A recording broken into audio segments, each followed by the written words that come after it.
আসুন আমরা হরকতের কায়দা ছাড়া শিখি। সকালে বোর্ডে আমার হাতের দিকে দেখতে থাকুন এবং আমি কি লিখতেছি তা বুঝতে থাকুন। আপনারা কেউ বলবেন না।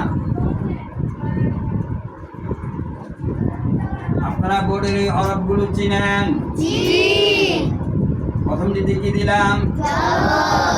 নিচে মাঝের দিকে কি দিলাম? শেষের দিকে কি দিলাম? হরকত এক জবর এক জের এক পেশ কে বলে?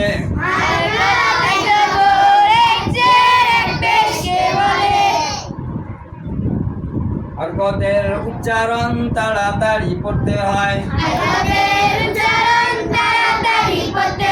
ছড়া জবরের পেশ যদি কোনো হরফে পাওয়া যায়,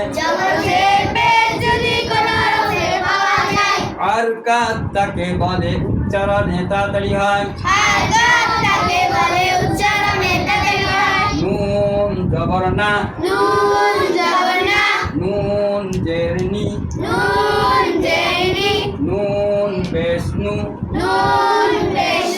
নানি নু, নানি নু, নানি নু,